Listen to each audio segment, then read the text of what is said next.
Hi student, आपका हार्दिक स्वागत है आपके अपने YouTube channel WiFi maths by Dharmveer sir पर। जैसा कि आपको पता है कि लास्ट वीडियो के अंदर हमने एक्सरसाइज 7.2 के फर्स्ट 5 क्वेश्चन कवर कर लिए थे। आज की इस वीडियो में हम देखने जा रहे हैं क्वेश्चन नंबर 6 से। तो चलिए जान लेते हैं क्वेश्चन नंबर 6 क्या है। हमारे पास सेक्शन फॉर्मूला पढ़ रहे थे हम, ठीक है ना। याद होगा आपको, अगर इससे पहले की वीडियो आपने नहीं देखी है तो उसका लिंक आपको नीचे डिस्क्रिप्शन में मिल जाएगा, आप जाके देख सकते हैं। तो क्वेश्चन नंबर 6 में क्या बोल रहा है, if 1 2 4 y x 6 and 3 5 are the vertices of a parallelogram. एक पैरेललोग्राम के वर्टेक्स है, taking in the order find x and y। आपको क्या करना है, x और y की वैल्यू फाइंड आउट करनी है। तो इससे पहले कि हम सॉल्यूशन करें, थोड़ा देख लेते हैं पैरेललोग्राम होती क्या है। तो भाई पैरेललोग्राम में अपोजिट साइड क्या होती है, इक्वल एंड पैरेलल होती है, ठीक है। तो ये बात तो सभी को पता होगा। इसके अलावा मैं आपको बता देता हूं, पैरेललोग्राम के जो ये डायगोनल होते हैं ना, ये एक दूसरे को क्या करते हैं, बाइसेक्ट करते हैं। भाई क्या करते हैं, एक दूसरे को बाइसेक्ट मतलब समद्विभाजित समान दो भागों में एक दूसरे को बांटते हैं। यानी कि मैं ये कह सकता हूं कि जो ओ ए है मेरा, वो किसके इक्विवेलेंट होगा, ओ सी के। सेम ऐसे ही ओ बी जो है वो किसके इक्विवेलेंट होगा, ओ डी के इक्वल होगा, ठीक है। तो एक दूसरे को ये जो डायगोनल है ये बाइसेक्ट कर रहे हैं। इसका मतलब ये जो पॉइंट है ये मिड पॉइंट है। इस डायगोनल का भी मिड पॉइंट है और इस डायगोनल का भी मिड पॉइंट है। अब मिड पॉइंट की बात आ गई तो सीधी सी बात है, कौन सा फॉर्मूला लगेगा, मिड पॉइंट फॉर्मूला लगेगा। मैं इस चैप्टर के इंट्रोडक्शन की जो फर्स्ट वीडियो थी हमारी, उसमें मैं आपको सारे फॉर्मूले क्लियर करा चुका हूं, ठीक है ना। तो मिड पॉइंट फॉर्मूले का यूज हम यहाँ पर करेंगे। तो सबसे पहले तो गिवन पॉइंटों को हम दे देते हैं नाम। तो नाम कैसे देंगे भाई, फर्स्ट पॉइंट को ए नाम दे देंगे। नाम देने के लिए पतला थोड़ी ना दिखवाना है हमें, ठीक है। तो फर्स्ट पॉइंट को हमने ए नाम दे दिया है। सेकंड को क्या नाम दे देते हैं, बी नाम दे देते हैं 4y। और थर्ड को क्या दे देते हैं, सी नाम दे देते हैं, ठीक है भाई। थर्ड पॉइंट हमारा क्या हो जाएगा, सी हो जाएगा, x6। और फोर्थ पॉइंट को क्या नाम दे देते हैं हम, डी नाम दे देते हैं। तो डी आपका क्या हो जाएगा, 3 5। अब मुझे अगर पैरेललोग्राम की प्रॉपर्टी याद है तो इस क्वेश्चन में कोई दम ही नहीं है। अगर आपको ये पता था कि डायगोनल एक दूसरे को क्या करते हैं, बाइसेक्ट करते हैं, और बाइसेक्ट कर रहे हैं तो इसका मतलब ये क्या है, मिड पॉइंट है। यानी कि मिड पॉइंट फॉर्मूला हमें यहाँ पर यूज करना पड़ेगा। तो सबसे पहले मैं निकाल रहा हूं कोऑर्डिनेट ऑफ या वर्टेक्स,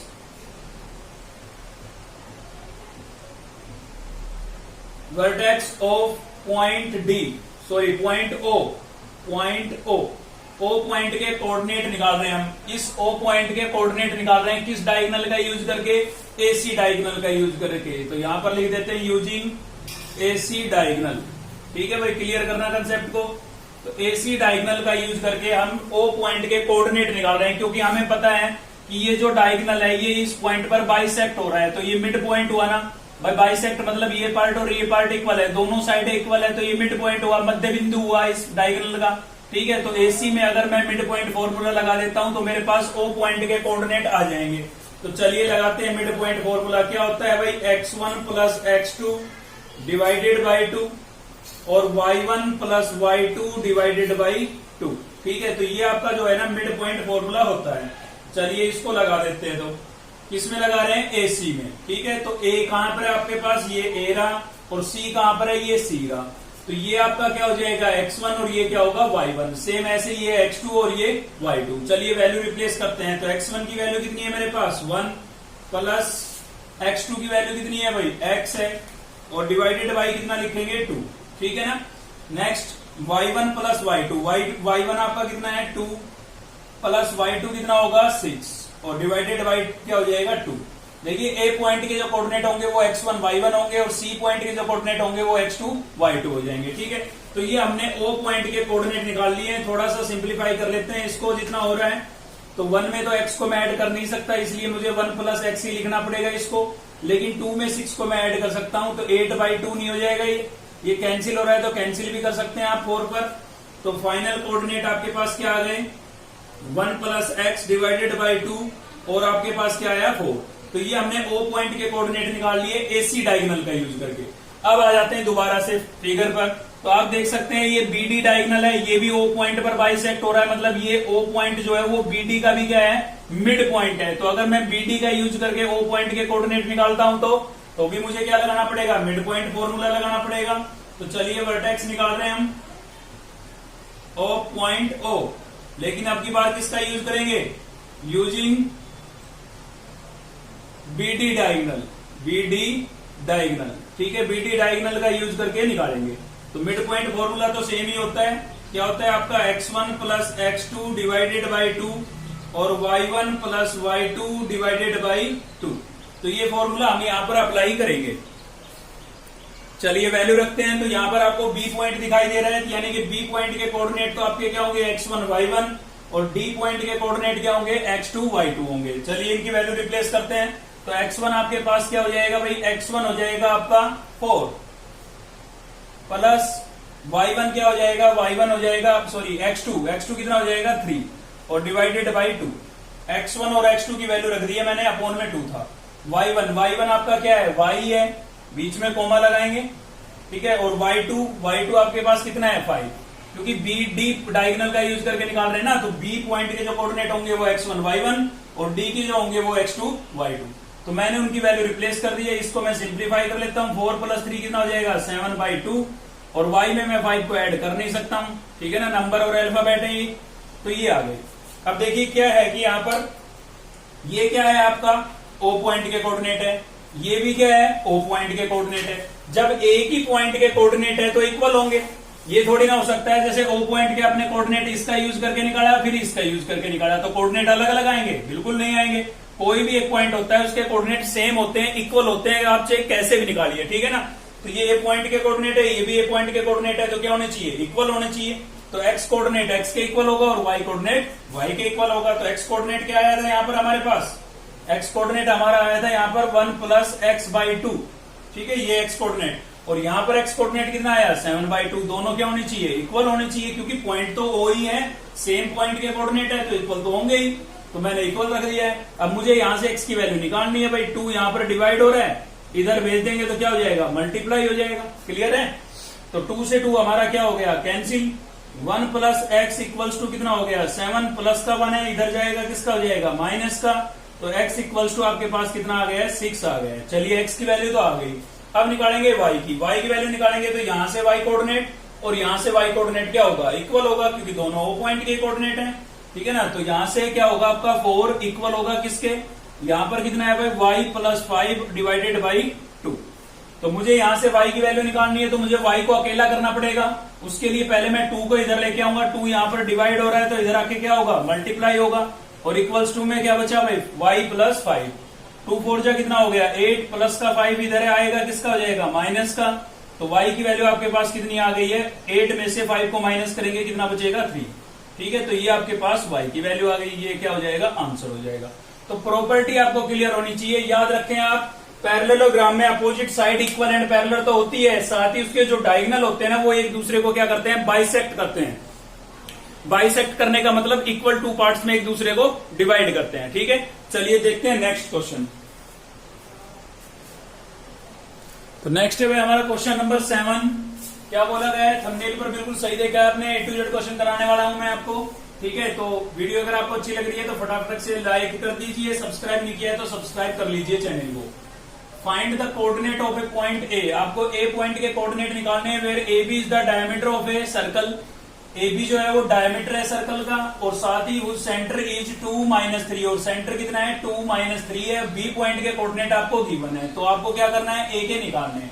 अब देखिए सर्कल की बात आई तो हमने एक सर्कल बनाया, उसने बोला है ए बी डायमीटर है। आपको पता है भाई डायमीटर जो होता है वो सेंटर से पास होता है, तो हमने एक ए बी डायमीटर शो कर दिया सेंटर से पास होते हुए। कोई जरूरी नहीं है आप ऐसे दिखाएं, आप ऐसे भी दिखा सकते हैं। डायमीटर क्या होता है, जो सेंटर से पास हो, ठीक है। तो सेंटर से पास होना कंपलसरी है, शो कैसे भी कर सकते हैं, कोई दिक्कत नहीं है। बी पॉइंट के कोऑर्डिनेट मुझे गिवन थे, ए के मैंने कर लिए लेट, ठीक है। और सेंटर के कोऑर्डिनेट भी मुझे गिवन थे। सेंटर के कोऑर्डिनेट क्या गिवन थे 2-3, तो सेंटर को मैंने ओ नाम दे दिया, उसके कोऑर्डिनेट मुझे गिवन थे। अब मेरा काम है मुझे ए पॉइंट के कोऑर्डिनेट निकालने हैं। तो सोचिए कैसे निकालेंगे भाई जी, ये आपका है सेंटर, तो सेंटर से अगर मैं इधर ये यहां से ओ से ए तक की डिस्टेंस को अगर मैं बोलूं कि भाई ये क्या है, तो आप बताओगे कि ये रेडियस ऑफ सर्कल है, ठीक है ना। और ये ओ से बी की डिस्टेंस भी क्या है, ये भी रेडियस ऑफ सर्कल है। तो रेडियस तो सर्कल की इक्वल होती है, इसका मतलब ओ ए जो है वो आपका ओ बी के इक्वल है। और ओ ए अगर ओ बी के इक्वल है तो इसका मतलब क्या हुआ, ओ जो है वो मिड पॉइंट है इस ए बी लाइन का, ठीक है ना।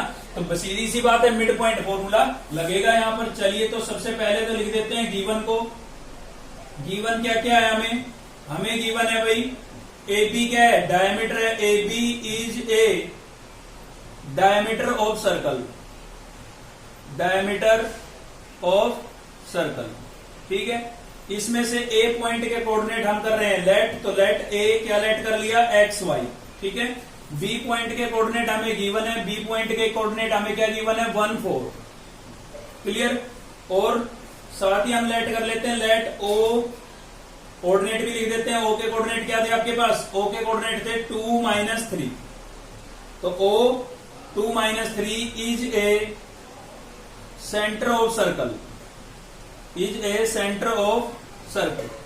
सर्कल का क्या है, सेंटर है। तो सबसे पहले तो गिवन वगैरह हो उसी को आप लिख लिया करो, ठीक है। चलिए अब हम यहां पर यूज करेंगे मिड पॉइंट फॉर्मूला, तो लिख देते हैं यूजिंग मिड पॉइंट फॉर्मूला, ठीक है भाई। मिड पॉइंट फॉर्मूला यूज कर रहे हैं हम यहां पर। तो मिड पॉइंट फॉर्मूला क्या था आपका, मिड पॉइंट फॉर्मूला था आपका यहां पर x1 + x2 डिवाइडेड बाई 2 और y1 + y2 डिवाइडेड बाई 2। तो देखिए ओ जो है वो मिड पॉइंट है किसका, ए बी का। तो हम ए बी में मिड पॉइंट फॉर्मूला लगाते हैं पहले तो, ठीक है। तो ए बी में मिड पॉइंट लगाएंगे तो ए आपके पास यहां पर है और बी ये रहा, ठीक है। तो ये आपका x1 होगा, ये y1 होगा, ये x2 होगा और ये y2 होगा। दिक्कत हो तो अलग से लिख लिया करो, x1 x के इक्वल होगा, y1 y के इक्वल होगा, x2 1 होगा और y2 4 होगा, ठीक है। वरना सीधी भी वैल्यू रख सकते हैं। तो x1 आपका क्या हो गया x प्लस x2 कितना है 1 है और डिवाइडेड बाई क्या हो गया भाई 2। y1 आपका क्या है y है प्लस y2 कितना है 4 और डिवाइडेड बाई क्या हो गया 2। तो ये जो है ना ये मिड पॉइंट के कोऑर्डिनेट आ गए, मतलब मिड पॉइंट क्या है o है, o पॉइंट के कोऑर्डिनेट आ गए हमारे अकॉर्डिंग। और गिवन हमें क्या थे, ये थे भाई, ये भी हमारे o पॉइंट के कोऑर्डिनेट आए, ये भी o पॉइंट के कोऑर्डिनेट है। o के क्यों आए ये, क्योंकि o मिड पॉइंट था, तो मिड पॉइंट निकाला है तो क्या आया होगा, o ही आया होगा, समझे ना। मिड पॉइंट एक ही होता है, किसी लाइन का डबल नहीं हो सकते हैं। तो ये भी o पॉइंट के कोऑर्डिनेट है और ये भी o पॉइंट के कोऑर्डिनेट है। जब दोनों सेम पॉइंट के कोऑर्डिनेट है तो इक्वल होंगे, तो यहां से हम इनको रख देते हैं इक्वल। यहां से ये आपका x कोऑर्डिनेट यानी कि x + 1 डिवाइडेड बाई 2 किसके इक्वल होगा, यहां से x कोऑर्डिनेट के। तो यहां पर कितना है 2, ठीक है। यहां से x की वैल्यू निकालेंगे, 2 डिवाइड हो रहा है, इधर जाके क्या होगा मल्टीप्लाई होगा। तो x + 1 इक्वल्स टू क्या हो जाएगा 2 × 2।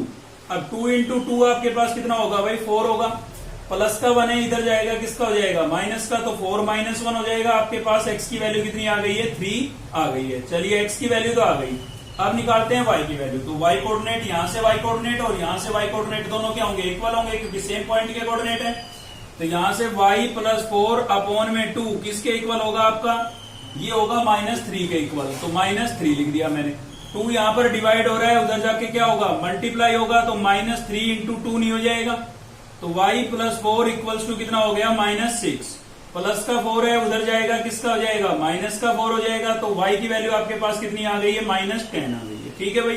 ये x की वैल्यू आ गई है y की, लेकिन हमें x y की वैल्यू थोड़ी ना निकालनी थी, हमें तो a पॉइंट के कोऑर्डिनेट निकालने थे। तो आपको यहां पर लिख के बताना पड़ेगा कि vertex of point a, point a के वर्टेक्स आपके पास क्या है, क्या लेट किया था हमने x y। तो x की वैल्यू कितनी आई 3, तो मैं लिख देता हूं यहां पर 3 कोमा y की वैल्यू कितनी आई -10, तो यहां पर लिख देता हूं -10 और ये आपका क्या हो जाएगा आंसर हो जाएगा, ठीक है। तो समझ में आया तो फटाफट से लाइक कर दीजिए वीडियो को। चलते हैं नेक्स्ट क्वेश्चन पर। नेक्स्ट है भाई आपका क्वेश्चन नंबर 8। इंपोर्टेंट क्वेश्चन है, आपको पहले बता देता हूं मैं, ठीक है। थोड़ा ध्यान से देखें आप क्या बोल रहे हैं। If A and B are, A point के कोऑर्डिनेट आपको गिवन है, बी पॉइंट के कोऑर्डिनेट गिवन है रेस्पेक्टिवली, ठीक है। बोल क्या रहा है find the coordinate of P, P point के कोऑर्डिनेट निकालने हैं आपको such that A P equals to 3/7 of A B. Main चीज ये है, ठीक है ना, इसकी वजह से ये इंपोर्टेंट है। And P lie on the line segment A B, P जो है आपका ए बी लाइन सेगमेंट पर लाई कर रहा है, ठीक है। तो देखिए यहां पर आप ध्यान से देखें, अगर ये जो है, चलिए सॉल्यूशन में देखते हैं। हमें यहां पर गिवन है ए पी इक्वल्स टू कितना गिवन है भाई 3/7 ऑफ ए बी, ठीक है, ये गिवन है हमें। तो यहां पर ये ए बी इसके साथ हो रहा है मल्टीप्लाई हो रहा है, तो इधर आके क्या होगा डिवाइड होगा। तो डिवाइड होगा अपोन में आ जाएगा, यानी कि एपी अपोन में ए बी इक्वल्स टू कितना हुआ 3/7 हुआ, क्लियर है। तो यहां से एपी कितना है आपका 3 है, एपी ये एपी जो है ये 3 है आपका, ठीक है। रेशियो निकालने की कोशिश कर रहे हैं हम, और एपी कितना दिया हुआ है 7। अब एपी ये पूरा टोटल है, समझे ना, ए बी आपके पास कितना है 7 है, तो ए बी ये पूरा टोटल है।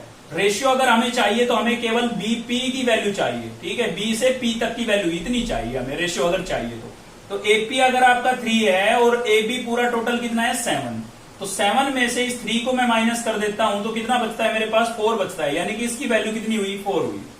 आपको मेरी बात समझ में आई, क्योंकि रेशियो ऐसे निकाला जाएगा। यहाँ पर एपी आपको गिवन था 3, एपी टोटल था, टोटल कितना है 7, तो 7 में से मैंने इस एपी की वैल्यू 3 माइनस कर दी, कितना बचा 4 बचा, तो बी से पी की जो डिस्टेंस है वो उसके लिए रेशियो कितना हो जाएगा 4, ठीक है। तो मैं यहाँ पर लिख देता हूं कि एपी अपॉन में क्या बीपी, ठीक है, एपी अपॉन में बीपी कितना होगा, एपी कितना होगा हमारा 3 और बीपी कितना होगा 4, ये आपके पास फाइनल रेशियो आ गया है, ठीक है। तो आप इसको रेशियो में लिख सकते हैं 3:4, बस यही एक नई चीज थी, बाकी कुछ नहीं है सब इसमें। तो ए पॉइंट के कोऑर्डिनेट आपको क्या गिवन है, ए पॉइंट के कोऑर्डिनेट आपको गिवन है -2 और बी पॉइंट के कोऑर्डिनेट क्या गिवन है भाई 2 -4, ठीक है। तो ए पॉइंट इसके कोऑर्डिनेट भी आपको गिवन है -2 और बी पॉइंट के कोऑर्डिनेट भी आपको गिवन है 2 4। आपको क्या करना है, पी पॉइंट के कोऑर्डिनेट निकालने हैं। तो रेशियो हमें गिवन है, ए कोऑर्डिनेट के वैल्यू गिवन है, बी पॉइंट के कोऑर्डिनेट गिवन है, ठीक है। तो क्या लगेगा, जब रेशियो दिया हुआ है तो सीधी सी बात है सेक्शन फॉर्मूला लगेगा। तो यहां पर हम लिख देते हैं यूजिंग सेक्शन फॉर्मूला, ठीक है। अगर ये रेशियो इक्वल आ जाता 1 1 2 2 3 3 4 4, ठीक है, तो हम मिड पॉइंट भी लगा सकते थे, लेकिन रेशियो इक्वल नहीं है तो इसका मतलब पी मिड पॉइंट नहीं है, ठीक है। तो सेक्शन फॉर्मूला यूज करेंगे और याद होना चाहिए आपको सेक्शन फॉर्मूला क्या था, mx2 + nx1 upon m + n। और y कोऑर्डिनेट था आपका my2 + ny1 upon m + n, ठीक है। अगर आप सीधी वैल्यू रख सकते हैं इन सबकी बहुत अच्छी बात है, नहीं रख सकते हैं तो लिख ले। लिखेंगे कैसे, m और n क्या था रेशियो, तो m आपका पहला वाला होगा और n क्या होगा दूसरा वाला। तो यहाँ पर पहले ही आप लिख ले ताकि वैल्यू रखने में आपको आसानी रहे। तो m की वैल्यू कितनी हो गई 3 और n की वैल्यू आपके पास कितनी हो गई 4। उसके बाद x1 y1, तो ये आपका x1 और ये क्या होगा y1। तो x1 आपके पास कितना है -2 है और y1 आपके पास कितना है, ये भी -2 है, ठीक है। उसके बाद x2 y2, तो x2 आपके पास कितना हो जाएगा, बी पॉइंट से मिलेंगे, बी पॉइंट में x2 की वैल्यू कितनी हो जाएगी आपके पास 2 और y2 की वैल्यू कितनी हो गई भाई -4, ठीक है। तो हमने पहले ही लिख लिया था कि अब हम सीधा पुटअप कर दें इसमें वैल्यू। चलिए पुट करते हैं, तो पुट करेंगे तो क्या होगा, m की वैल्यू कितनी है 3, फिर क्या है x2 की वैल्यू कितनी है भाई 2, इंटू में है, ठीक है, मल्टीप्लाई में ब्रैकेट लगा के लिख सकते हैं। फिर क्या है प्लस, तो प्लस n यहाँ पर मैंने स्मॉल लेटर में लिख दिया है, ठीक है, कैपिटल लिख लेना आप, यहाँ पर कैपिटल लिख देते हैं, बाकी तो कैपिटल ही है। तो n की वैल्यू कितनी थी हमारे पास, n की वैल्यू थी आपके पास 4, फिर क्या है x1 कितना था भाई, x1 था आपका -2, ठीक है। और अपोन में क्या है, अपोन में है m + n, तो m कितना है 3 और n कितना है 4, ठीक है। इससे आसान और कोई तरीका नहीं, ठीक है। चलिए इसमें चलते हैं, इसमें रख दी वैल्यू, इसमें रख लेते हैं m कितना है आपके पास, m है आपके पास 3, y2 कितना है भाई, y2 आपका -4 है, फिर क्या है प्लस, तो प्लस फॉर्मूले में देखते जाओ रखते जाओ, n कितना था आपके पास 4, y1 कितना है -2 और अपॉन में m + n, m की वैल्यू कितनी है 3 और n की वैल्यू कितनी है 4, ठीक है। चलिए इसको करते हैं सिंप्लीफाई, तो 3 2 जा 6 प्लस माइनस -4 2 जा 8, 3 + 4 7, 3 4 जा 12 प्लस माइनस -4 2 जा 8, 3 + 4 7, ठीक है। थोड़ा इसको आप सिंप्लीफाई कर लें, तो सिंप्लीफाई करेंगे 6 में से 8 को माइनस करेंगे, कितना बचेगा माइनस का 2 बचेगा, प्लस माइनस क्या होता है माइनस होता है, तो 8 में से 6 माइनस किया 2, ज्यादा किसके थे माइनस के, तो माइनस का साइन लगा दिया है, ठीक है। यहाँ पर दोनों माइनस के हैं तो माइनस माइनस क्या होगा प्लस होगा, ऐड करना पड़ेगा, 12 और 8 को ऐड करेंगे कितना होगा 20 और साइन किसका आएगा माइनस का, क्योंकि दोनों माइनस के थे, ठीक है। तो ये आपके पास आ गए हैं पी पॉइंट के कोऑर्डिनेट। तो यहां पर लिख देते हैं हम hence coordinate of point P, ठीक है। ये लिख के आपको फाइनल जो आंसर आता है वो लास्ट में लिख के जरूर बताया करो, वरना हाफ नंबर कटता है इसका, ठीक है।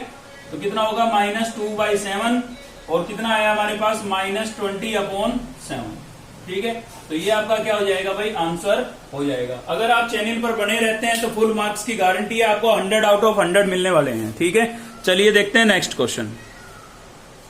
चलिए वे देखते हैं नेक्स्ट है आपका क्वेश्चन नंबर 9। क्या बोल रहा है, find the coordinates of the point which divide the line segment joining A point and B point into 4 equal parts. तो ये बोल रहा है कि आपको उन पॉइंटों के कोऑर्डिनेट निकालने हैं कि हम ए बी लाइन को अगर ज्वाइन कराएं तो उसको इक्वल 4 पार्ट्स के अंदर डिवाइड करें। ठीक है, तो थोड़ा स्केच बना लेते हैं। चलिए, ये आपका क्या हो गया, ए पॉइंट हो गया और ये क्या हो गया है, बी पॉइंट। अब इस लाइन सेगमेंट को आपको इक्वल 4 पार्ट्स के अंदर डिवाइड करना है। ठीक है, तो 1 2 3, ठीक है, दिखने में इक्वल होनी चाहिए, मेजर करके दिखाने की जरूरत नहीं है। इन 3 पॉइंटों को, 3 पॉइंट बने ना 1 2 3, इनको आप कुछ भी नाम दे दीजिए। इसको मैं P नाम दे देता हूं, इसको Q नाम दे देता हूं और इसको दे देता हूं R नाम। A पॉइंट के कोऑर्डिनेट मेरे पास थे, A पॉइंट के कोऑर्डिनेट थे मेरे पास -2 2 और B पॉइंट के कोऑर्डिनेट मेरे पास क्या थे भाई, 2 और 8। ठीक है, आपको क्या करना है, आपको इस P Q और R पॉइंट के कोऑर्डिनेट निकालने हैं। ठीक है, मेन चीज समझा रहा हूं, ध्यान दीजिए। पहले हम निकालेंगे P पॉइंट के कोऑर्डिनेट। A पॉइंट हमारे पास है, B हमारे पास है, x1 y1 ये हो जाएगा, x2 y2 ये हो जाएगा। तो P पॉइंट के लिए हमें क्या चाहिए, रेशियो चाहिए। क्या चाहिए, रेशियो। ठीक है, तो देखिए रेशियो, ये सभी पार्ट्स क्या है, इक्वल है। इस P पॉइंट के इधर कितना पार्ट है, 1 पार्ट है, इसलिए मैंने लिखा 1 रेशियो। उधर कितना पार्ट है, 1 2 3। तो ये जो होगा, ये पार्ट जो हुआ वो टोटल का 1/3 हो गया। भाई 1 पार्ट इधर था इसलिए मैंने लिखा 1 और उधर कितने पार्ट थे, 3। तो इसके लिए जो रेशियो मिलेगा हमें वो क्या मिलेगा, 1:3। सेम ऐसे ही P के भी निकाल लेते हैं पहले ही। ठीक है, तो सॉरी Q के, तो Q के इधर कितने पार्ट है, 1 2 पार्ट है। Q के उधर कितने पार्ट है, 1 और 2 पार्ट है। तो इसके लिए जो रेशियो होगा वो क्या हो जाएगा आपका 2:2।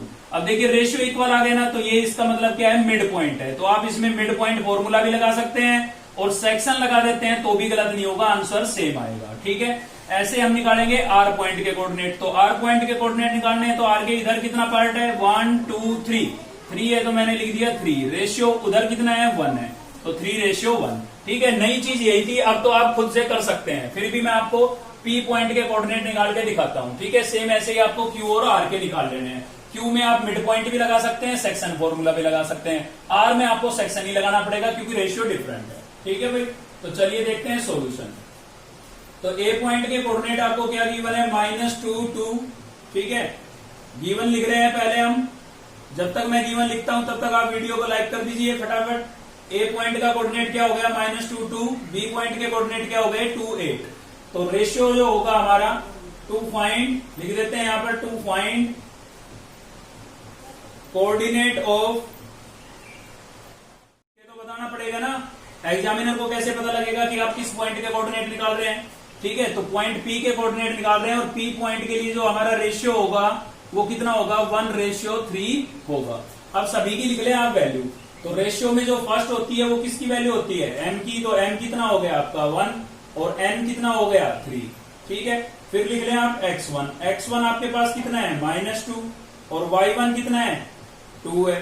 ठीक है, ऐसे ही x2 आपके पास कितना हो जाएगा, x2 आपका कितना है, 2 है और y2 कितना हो जाएगा भाई, 8। अब आप इसमें लगा दें सेक्शन फॉर्मूला। तो सेक्शन फॉर्मूला नहीं लगाएंगे तो क्या होगा, हमारा सेक्शन फॉर्मूला क्या था, mx2 plus nx1 upon m plus n। Sorry, ठीक है, ये हो गया x कोऑर्डिनेट के लिए। y के लिए my2 plus ny1 upon m plus n। ठीक है भाई, तो इसमें आप वैल्यू रिप्लेस कर दें। वैल्यू रिप्लेस करेंगे m कितना है आपके पास, m आपके पास है 1। x2 कितना है भाई, 2 है, देख सकते हैं आप लिखा हुआ है। प्लस n कितना है, n आपका 3 है। x1 कितना है, -2 है। ठीक है, और अपॉन में क्या हो जाएगा, 1 plus 3 m plus n। m कितना है, m आपके पास 1 है। y2 आपका 8 है, प्लस n कितना है, 3 है। y1 कितना है भाई, y1 आपका 2। ठीक है, और अपॉन में m प्लस n, 1 प्लस 3। चलिए इसको करते हैं सिंप्लीफाई। तो 2 को 1 से मल्टीप्लाई करूंगा मैं, कितना आ जाएगा मेरे पास, 2 आ जाएगा। प्लस माइनस क्या आएगा, माइनस आएगा भाई, 3 2 जा 6 अपॉन 1 प्लस 3। 1 प्लस 3 कितना हो गया आपके पास, 4। ठीक है, सेम यहां पर आ जाइए। 8 को 1 से मल्टीप्लाई करेंगे 8 प्लस 3 2 जा 6 अपॉन 1 प्लस 3 4, ये हो गया है। चलिए इसको करते हैं थोड़ा सिंप्लीफाई। तो 2 माइनस 6 कितना बचा, -4, अपॉन में भी कितना है 4, 6 प्लस 8 कितना हो गया भाई 14 हो गया, अपॉन में कितना है 4। ठीक है, कैंसिल कर लीजिए, 4 से 4 कैंसिल हो गया, 2 2 जा 4, 2 7 जा 14। तो आपके पास जो आया है वो यहां से सब कुछ कैंसिल हो गया था, तो माइनस का 1 बचा, और यहां से कितना बचा 7/2। तो कोऑर्डिनेट ऑफ पॉइंट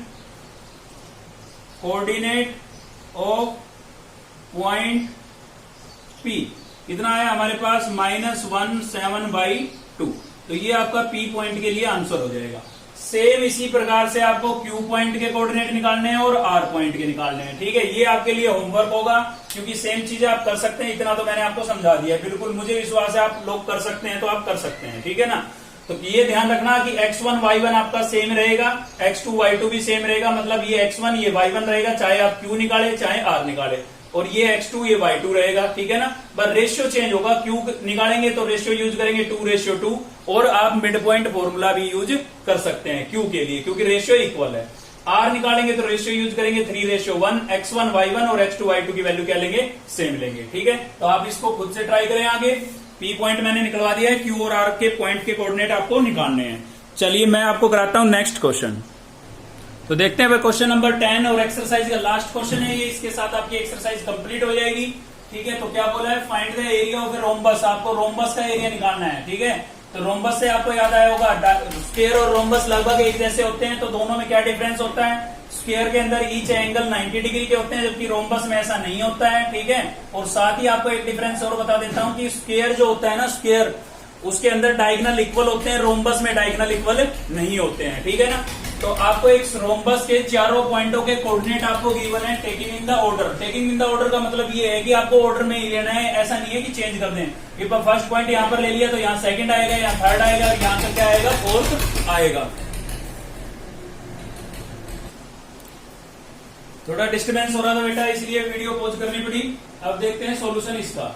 तो यहाँ पर क्या होगा, हमारे पास सबसे पहले तो इन पॉइंटों को हम कोऑर्डिनेट नाम दे देते हैं, लेट कर लेते हैं। तो लेट ए पॉइंट हमारे पास क्या हो जाएगा, ए पॉइंट हो जाएगा आपका 3 0, बी पॉइंट क्या हो जाएगा भाई, बी पॉइंट हो जाएगा आपका 4 5, और सी पॉइंट क्या हो जाएगा -1 4, और ऐसे ही हमने लास्ट डी पॉइंट लेट कर लिया है -2 -1।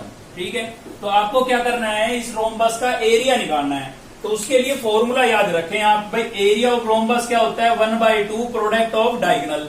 मतलब हमें अगर रोम्बस का एरिया चाहिए तो हमें उसके पहले क्या निकालने पड़ेंगे, डायगोनल निकालने पड़ेंगे, मतलब डायगोनल की लेंथ निकालनी पड़ेगी। तो डायगोनल एक तो है आपके पास कौन सा, ये AC दिखाई दे रहा होगा आपको, ये डायगोनल AC, और दूसरा क्या है भाई BD है। ठीक है ना, तो हमें AC और BD डायगोनल की क्या निकालनी पड़ेगी, लेंथ। सोचिए लेंथ निकालनी है, ठीक है, डिस्टेंस निकालनी है, तो क्या लगेगा, डिस्टेंस फॉर्मूला लगेगा। बिल्कुल सही सुना है तुमने, क्या लगेगा, डिस्टेंस फॉर्मूला। तो हम पहले निकालने जा रहे हैं AC की लेंथ। तो यहां पर लिख देते हैं to find length of AC diagonal, AC diagonal. ठीक है, AC डायगोनल की लेंथ निकाल रहे हैं भाई। तो A पॉइंट के कोऑर्डिनेट थे आपके पास 3 0, और C पॉइंट के कोऑर्डिनेट क्या थे आपके पास -1 4। दोनों में क्या लगाएंगे, डिस्टेंस फॉर्मूला, क्योंकि कभी भी हमें जब डिस्टेंस निकालनी होती है ना, तो हमेशा लगेगा डिस्टेंस फॉर्मूला। किसी चीज की लेंथ निकालनी जब भी होती है तो क्या लगता है, डिस्टेंस फॉर्मूला लगता है, और किसी पॉइंट के कोऑर्डिनेट निकालने होते हैं तो लगता है आपका सेक्शन फॉर्मूला। अगर रेशियो इक्वल है तो मिड पॉइंट भी लगा सकते हैं। तो डिस्टेंस फॉर्मूला क्या होता था, पिछली एक्सरसाइज में पढ़ा था हमने, x2 - x1 का whole square plus y2 - y1 का होल स्क्वायर और कंप्लीट का स्क्वायर रूट। याद होना चाहिए आपको ये, ठीक है ना। तो चलिए लगा देते हैं, x2 आपके पास कितना है भाई, ये x1 ये y1 ये x2 ये y2, तो x2 आपके पास कितना है -1, x1 कितना है 3। ठीक है, दोनों की वैल्यू रख दी मैंने, स्क्वायर कर दिया, प्लस y2 कितना है 4 है, माइनस y1 आपका क्या है 0। ठीक है, आप अलग से लिख ले जैसे मैंने पिछले क्वेश्चन में लिखवाया था, अगर दिक्कत है तो यहां से हो जाएगा आपका स्क्वायर रूट -1 -3 ऐड होंगे, माइनस माइनस क्या होता है प्लस होता है, तो माइनस का क्या हो गया 4, और इसका क्या कर देंगे स्क्वायर। 4 - 0 करेंगे कितना आएगा 4 आएगा, और इसका भी क्या कर देंगे बस स्क्वायर। तो आप देख सकते हैं यहां से कि 4 का जब स्क्वायर करूंगा तो कितना आएगा 16, माइनस का स्क्वायर क्या होगा प्लस होगा। सेम यहां पर भी 4 का स्क्वायर करूंगा कितना आएगा 16, तो भाई 16 प्लस 16 कितना आ गया, ये आ गया आपके पास 32। अब यूनिट इसकी है नहीं तो इसलिए क्या लिख देंगे, यूनिट्स लिख देंगे, ठीक है ना, क्योंकि लेंथ आई किसी चीज की तो यूनिट तो होनी चाहिए। मीटर सेंटीमीटर किसमें, अब वो हमें गिवन नहीं था तो हमने यूनिट्स लिख दिया, ठीक है। ऐसे आप फाइंड करेंगे क्या, to find length of BD diagonal, दूसरा डायगोनल निकालेंगे BD डायगोनल, ठीक है। तो BD डायगोनल की लेंथ निकाल लेते हैं। B पॉइंट के कोऑर्डिनेट आपके पास 4, 5 और D पॉइंट के कोऑर्डिनेट -2, -1।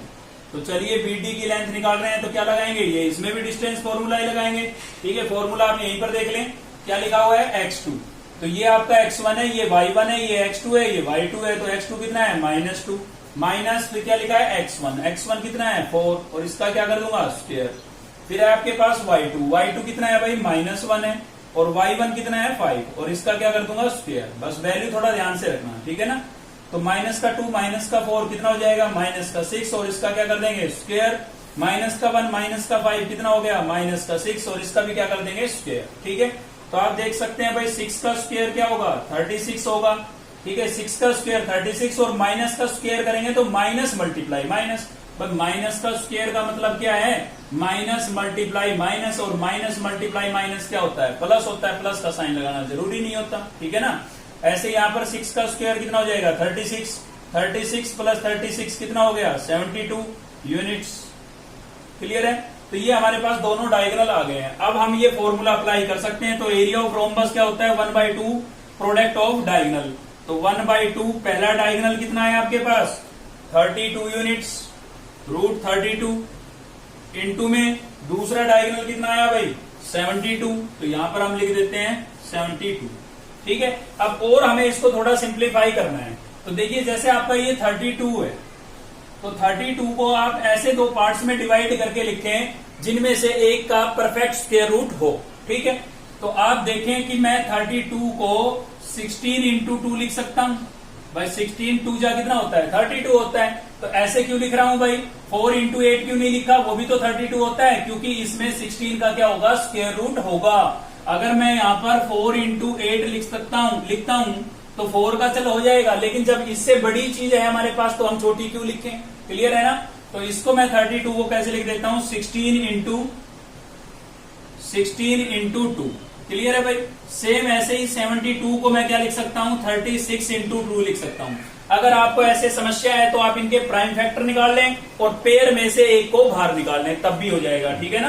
प्राइम फैक्टर तो आता होगा 32 का प्राइम फैक्टर निकाल लें और 72 का भी, ठीक है। तो यहां से हो जाएगा आपके पास 1/2, 16 का स्क्वायर रूट 4 और 2 का होता नहीं तो क्या लिखेंगे √2। यहां पर भी 36 का कितना हो जाएगा 6 और 2 का होता नहीं तो क्या लिखेंगे √2। कैंसिल कर देते हैं, 2 1 जा 2 और 2 2 जा 4। इससे कैंसिल कर लो 6 से या 4 से कर लो, ठीक है ना। तो मैंने 4 से कर दिया है।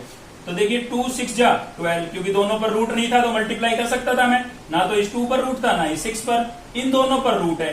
तो √2 क्या हो जाएगा 2 हो जाएगा। कैसे हुआ भाई √2 इंटू √2 क्या हो गया √4 नहीं हो गया, दोनों पर रूट था मल्टीप्लाई कर सकते हैं। 2 2 जा कितना हो जाएगा 4 और 4 का स्क्वायर रूट कितना होता है 2। या फिर आप ऐसे समझ ले दोनों इंटू में सेम टर्म है तो क्या होगा होल स्क्वायर होगा, स्क्वायर से स्क्वायर रूट कैंसिल हो जाएगा, ठीक है ना, एक ही बात है। तो 12 को 2 से मल्टीप्लाई करूंगा कितना आएगा 24। अब भाई ये है एरिया तो यूनिट तो लिखनी पड़ेगी। अब यूनिट क्या लिखे हमें तो पता नहीं, सेंटीमीटर में है, मीटर में है, किलोमीटर में है, किस में है, तो क्या लिखेंगे आप यूनिट्स ही लिख देंगे, ठीक है। क्या लिख देंगे यूनिट्स, लेकिन एरिया होता है स्क्वायर में, इसलिए इसके ऊपर क्या लगा देंगे स्क्वायर, ठीक है भाई। तो आज की ये एक्सरसाइज आपकी कंप्लीट हो गई है। आज की इस वीडियो में केवल इतना ही था। अगर आपको वीडियो अच्छी लगी तो लाइक करें, चैनल को सब्सक्राइब कर लें अब तक नहीं किया है तो, और बेल आइकन को दबा लें ताकि नेक्स्ट वीडियो का नोटिफिकेशन आपको मिलता रहे। थैंक यू, मिलते हैं नेक्स्ट वीडियो में।